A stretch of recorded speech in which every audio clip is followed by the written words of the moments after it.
প্রিয় শিক্ষার্থী বন্ধুরা, আমরা আজকে শিখব দশম অধ্যায় আর্থিক বিবরণী।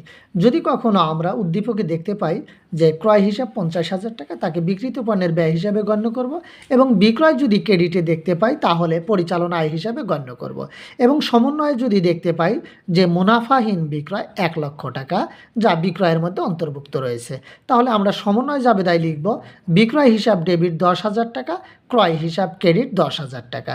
বিক্রয় হিসাব ডেবিট হলে পরিচালনা আয় হ্রাস করে এবং ক্রয় হিসাব ক্রেডিট হলে বিক্রিত পণ্যের ব্যয়কে হ্রাস করে।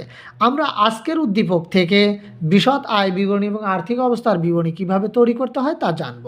যেহেতু আজকের উদ্দীপকে সম্পদ এবং দায় নেই, এই কারণে আর্থিক অবস্থার বিবরণীতে কোনো কাজ হবে না, কারণ আমরা জানি যে আর্থিক অবস্থার বিবরণীতে সম্পদ এবং দায়ের কাজ হয়।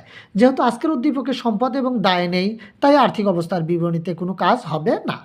বিশদ আয় বিবরণীতে আমরা পরিচালন আয় উল্লেখ করব এবং পরিচালন আয় আজকের উদ্দীপকে কয়টি রয়েছে সেই কয়টির কাজ করব। আজকের উদ্দীপকে পরিচালন আয় রয়েছে দুইটি, একটি বিক্রয় ক্রেডিটে রয়েছে আর একটি বিক্রয় ডেবিটে রয়েছে। তো যেহেতু দুটি বিক্রয় পরিচালন আয়, আমরা দুটি পরিচালন আয়েরই কাজ করব, কিন্তু একটি বিক্রয় ক্রেডিটে রয়েছে আর একটি বিক্রয় ডেবিটে রয়েছে। যে বিক্রয়টি ডেবিটে রয়েছে সেই বিক্রয়টি কিন্তু পরিচালন আয়কে হ্রাস করছে, এই কারণে বিক্রয় থেকে আমরা লিখব মুনাফাহীন বিক্রয়। কেননা এই মুনাফাহীন বিক্রয়ের কারণেই কিন্তু আরেকটি বিক্রয় ডেবিট হয়েছে। যে বিক্রয়টি ডেবিট হয়েছে সেই বিক্রয়টি কিন্তু আমরা বিয়োগ করলাম, তাহলে বিয়োগফল পাবো আমরা 90,000 টাকা। আমরা দেখতে পাচ্ছি আজকের উদ্দীপকে দুইটি ক্রয় হিসাব রয়েছে, একটি ক্রয় হিসাব ডেবিট আর একটি ক্রয় হিসাব ক্রেডিট। যেহেতু ক্রয় হিসাবকে আমরা বিক্রিত পণ্যের ব্যয় হিসাবে গণ্য করেছি, তাই বিক্রিত পণ্যের ব্যয়ের আওতায় বা বিক্রিত পণ্যের ব্যয়ের হেডলাইনের নিচেই আমরা লিখব দুটি ক্রয়ের কাজ বা দুটি ক্রয়ের কাজ আমরা লিপিবদ্ধ করব। সমন্বয়ে বা উদ্দীপকে যে ক্রয়টি রয়েছে 50,000 টাকা এবং সমন্বয়ে আরেকটি ক্রয় রয়েছে 10,000 টাকা। একটি ক্রয় ডেবিটে রয়েছে আর একটি ক্রয় ক্রেডিটে রয়েছে, এই কারণে কিন্তু আমরা বিয়োগ করব।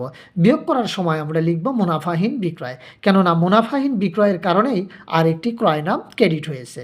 তো ক্রয় থেকে এই বিয়োগ চিহ্নের মাধ্যমে বোঝাচ্ছে যে আরেকটি ক্রয় নাম বিয়োগ হচ্ছে, কিন্তু আমরা লিখব মুনাফাহীন বিক্রয়। 50,000 টাকা থেকে 10,000 টাকা বিয়োগ করলে বিয়োগফল পাবো 40,000 টাকা। এই 40,000 টাকাই কিন্তু বিক্রিত পণ্যের ব্যয় হিসেবে গণ্য করব, এবং দুটি ক্রয়ের বিনিময়ে কিন্তু আমরা পেয়েছি 40,000 টাকা।